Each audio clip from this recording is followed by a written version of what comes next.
Mike, I want to call.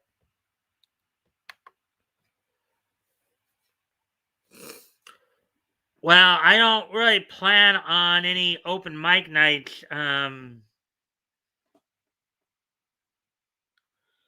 don't plan. I was initially thinking about doing an open mic night towards the end of the month here, but I didn't. I don't feel I have enough people who would be interested in it to do it. I was thinking possibly doing one for New Year's Eve, but I've kind of decided not to do it because from what I gathered, I don't know if there's anybody who really wants to do it at this point. Um, so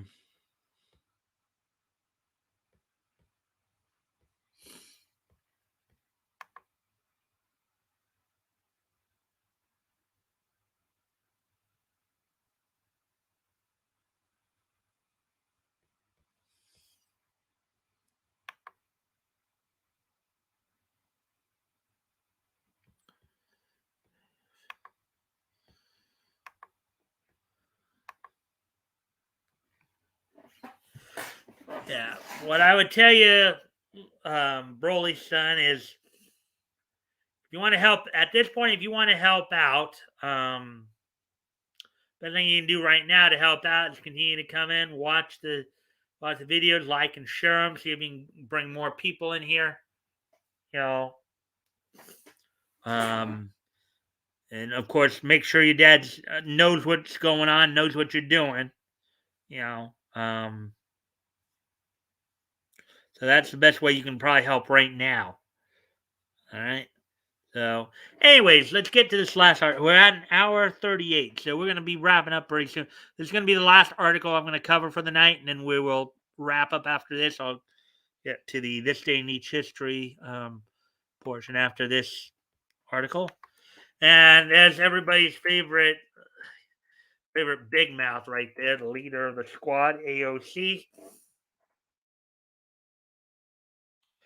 Anyways, U.S. Congress has antitrust beef with Warner Discovery merger, which could negatively impact CNN and DC Comics. Article was published earlier today by J.D. Augustine. Now, this is in the movies and television section, but it probably also, by extension, extends to comics and other media as well. AT&T assets such as CNN and DC Comics could be turned inside out in a good way by the incoming merger of Warner Media and Discovery into Warner Discovery, and Congress is taking action.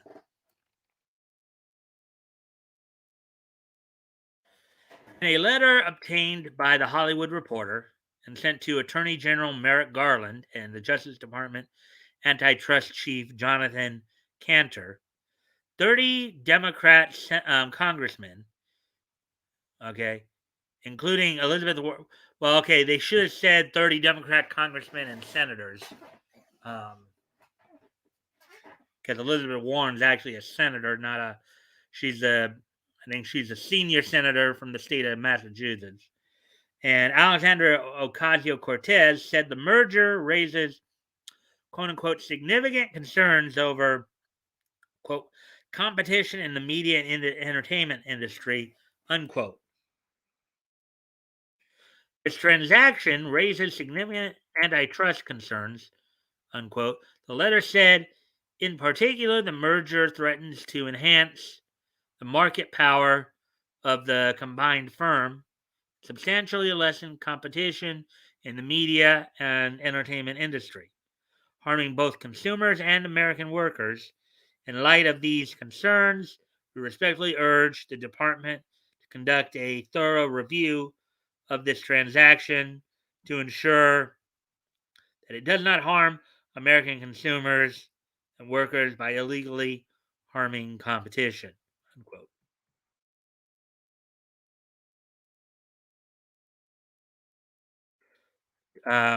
At the source, Discovery CEO David Zaslav at Sun Valley interview, CNBC TV.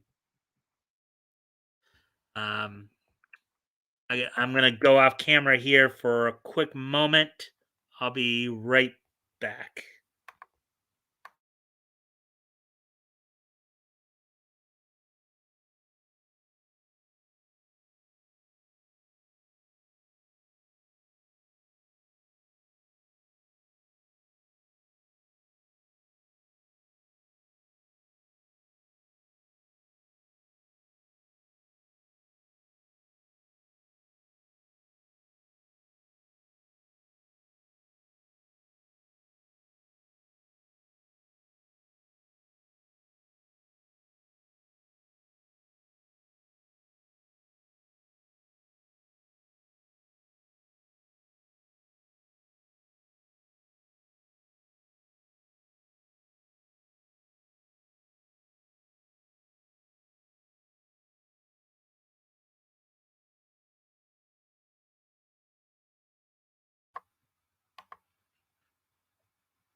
I can help and you're not dumb. Well, thank you for that. I don't know where you thought I said I was dumb or anything like that, but um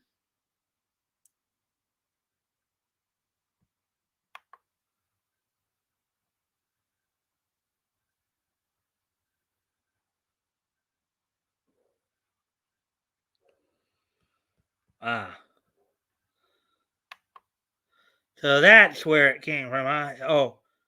Okay, my brother says you're dumb and you're not hmm, hmm.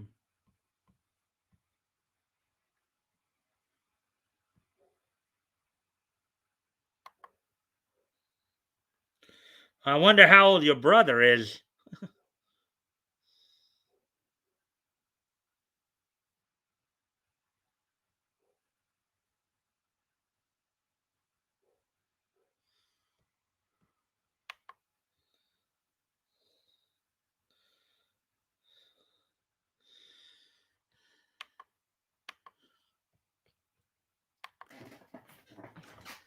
Anyways, these are real tenable concerns. AT&T CEO John Stankey isn't moved by Congress's antitrust trust qualms when letters like the one at hand are a regular thing that creeps up like like a symbolic gesture during the closing of a merger. Quote, having been through a number of these transactions in my career, getting letters from members of Congress is not unusual. Stanley said after calling the oppositional letter, quote unquote, unfounded. Um, well, if it was just two small entities, I don't think they would have an issue. But you know, what it sounds like here is you had two smaller entities, and then just keep growing and growing and growing, and that's what I think they were getting at. Is that it's no longer just small entities. It's um, see, when you have a lot of members of Congress, there's always going to be those have a different lens they want to put something on. Unquote. This antitrust letter coincided with a workshop about competition in labor markets conducted on December 6th and 7th by the Justice Department and the Federal Trade Commission. Beyond that, there's speculation the Dem congressmen who wrote it are actually expressing frustration out of fear the new Warner Discovery conglomerate will have a negative effect on CNN.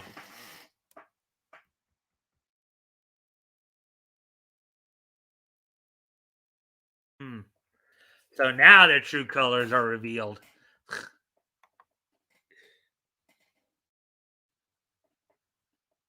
Seven. Okay. Yeah. 7-year olds probably don't. aren't as wise. But, they've only been on this earth for 7 years, so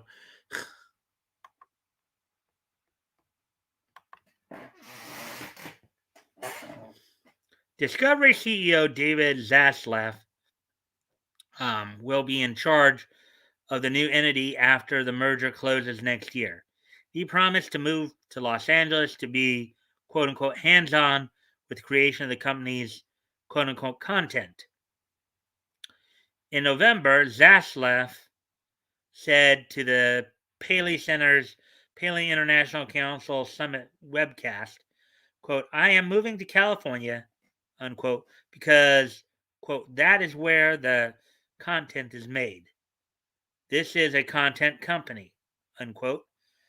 According to the Hollywood Reporter, in a salvo that further indicates he is a money man that will be beholden to profits than an agenda. Well, I guess we'll just have to wait and see. Maybe that's why the Democrats are up in arms, because here's another big company possibility that might be more capitalist than communist. We've already seen signs of this before AT&T initiated the sale of Warner Media to Discovery. They're dumping Crunchyroll, which won't be a part of HBO Max as of January. And Rooster Teeth was split in two starting in 2019. Afterward, its principal players were fired, which happened company-wide amid the mass layoffs from every corner of Warner, including DC Comics. And we all remember seeing this over the past year or two, right? This was happening quite a bit there. Even then, Skyver and others predict DC will get sold to some extent, but it won't be the first domino to fall once the merger goes through and Zaslav takes control. Or so TV's Neon guesses. Cable news giant CNN looks like they will be in more trouble.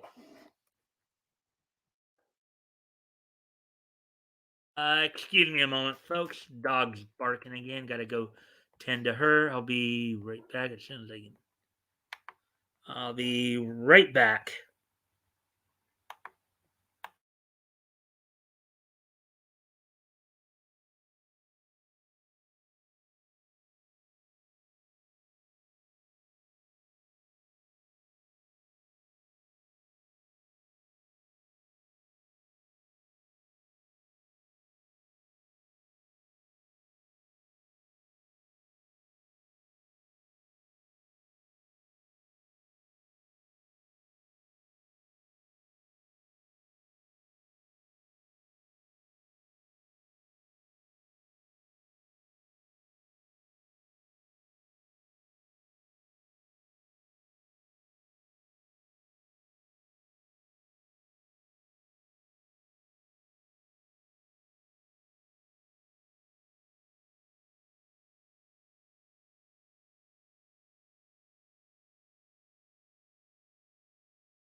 Alrighty then. So let's see. I'm back.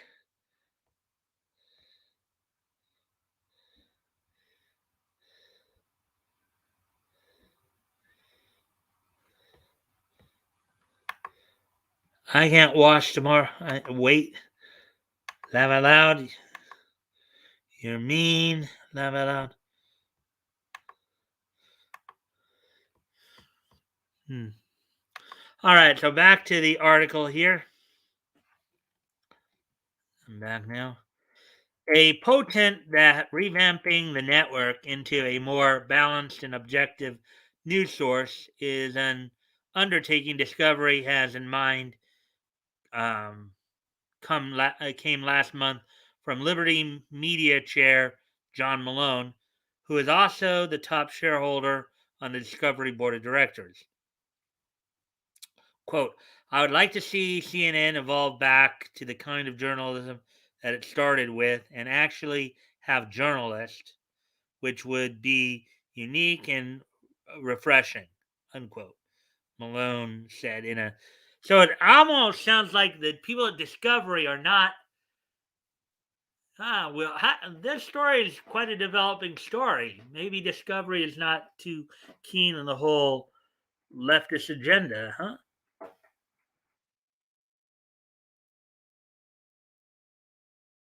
It should be understood this is Malone's personal belief, not necessarily a governing sentiment at Discovery, okay? But if it is a mindset that takes hold with Zaslav, then serious changes could be in store for CNN that lead to less narrative pushing by the channel's anchors and newsroom. It's probably what they need because, again, they're still falling well below like Fox and so they, these narrative pushing channels are just you know getting pushed in. Fox is still up there, but Newsmax has been on the rise. One America News has been on the rise a bit. Newsy even's been on the rise a bit. Um, should that come to pass, it would mark a loss for the mainstream media that Neon believes will cause Hollywood and DC Comics to panic. After all, they'd be next in the shakeup, and the days of woke storytelling might then be over. Oh, wouldn't Oh, are we all not looking forward to that day? I'm sure you hope so, dear reader, but do you think it will come true? Tell us down below. Well, all we can do is hope. Hopefully, maybe this past year, people finally gotten fed up with the left's annex, and maybe we will get back on track. Maybe Discovery will take over, and we'll actually have a way of having a mainstream media channel that can push back against the leftist woke agenda. We'll have a massive red wave that is filled with Trump conservatives, not neocons. Who will actually get us back onto a constitutional track.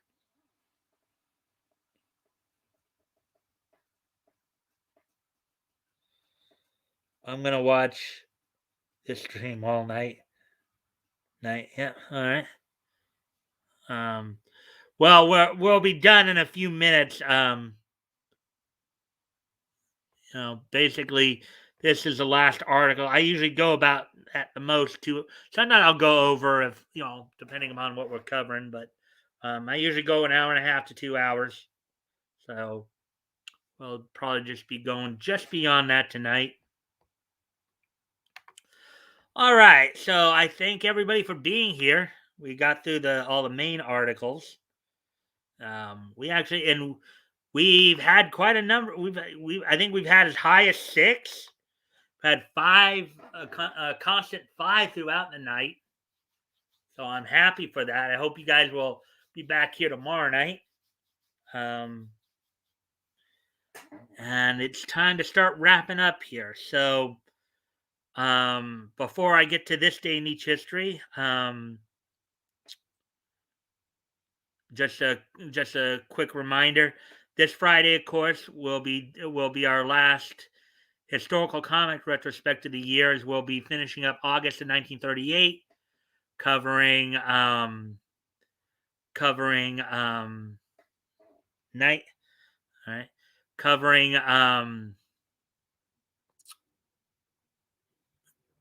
covering uh, quality comics, more specifically comics that went on sale from Quality Comics in August of '38.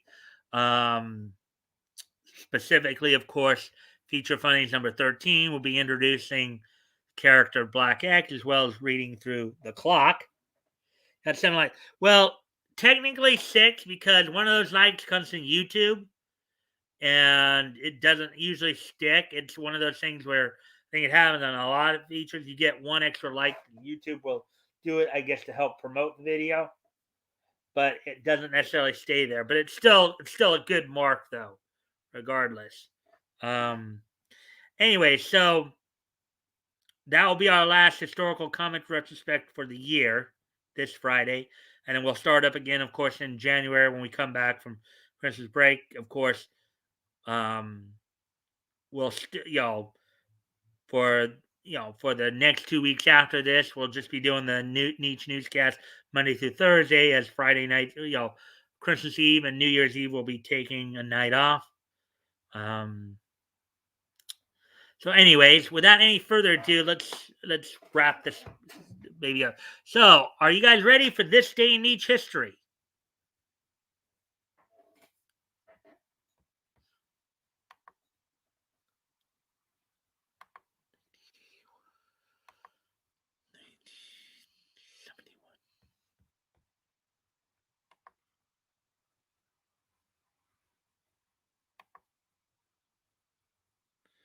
All right. Well, without any further ado, let's go ahead and get started on this day in niche history. Today being Monday, December 13th. Yes. Um, today being Monday, December 13th, 2021, let's take a look back at this day in niche history. Without any further ado, let me go ahead and go get to the first part of it.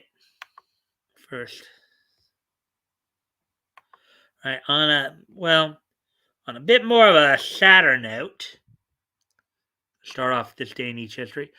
On this day, 50 years ago today, American writer, cartoonist, and composer for the anime composer Warren Foster, who of course worked for Warner Brothers and Hanna-Barbera. Among the series he worked on include the Flintstones. He worked on some Porky Pig cartoons, some Sylvester and Tweety cartoons. Um,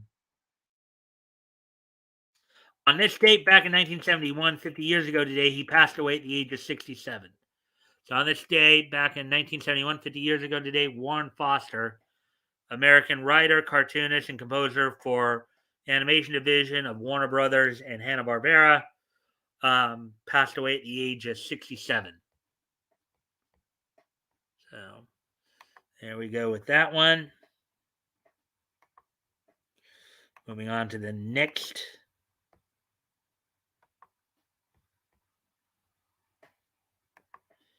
As on this date, 40 years ago today, in 1981, on this day in 1981, Stan Hansen secretly defects from New Japan to All Japan Pro Wrestling, making a surprise appearance as the cornerman for Bruiser Brody and Jimmy Snuka as they defeat the Funks, Dory Jr. and Terry, in the final of the World's Strongest Tag Team League tournament due to Hansen's interference.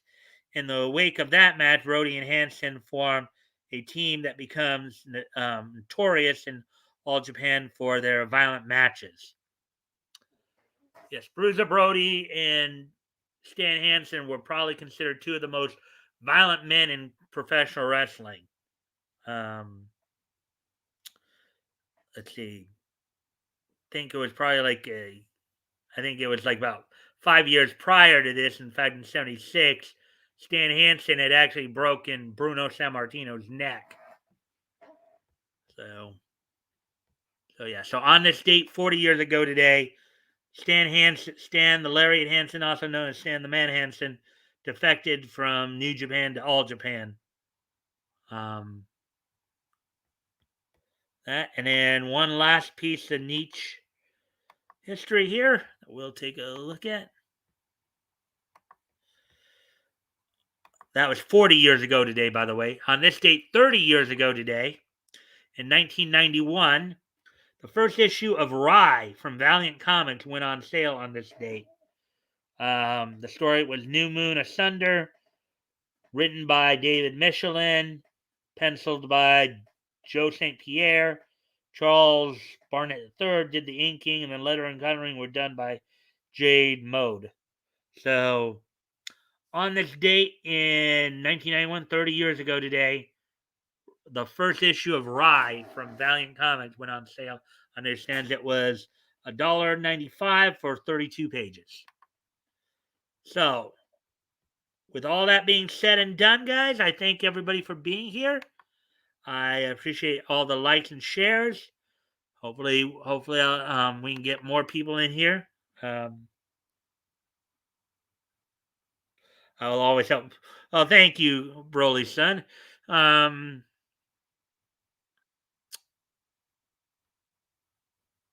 So, anyways, guys, I hope to see everybody back here tomorrow night for some more niche news.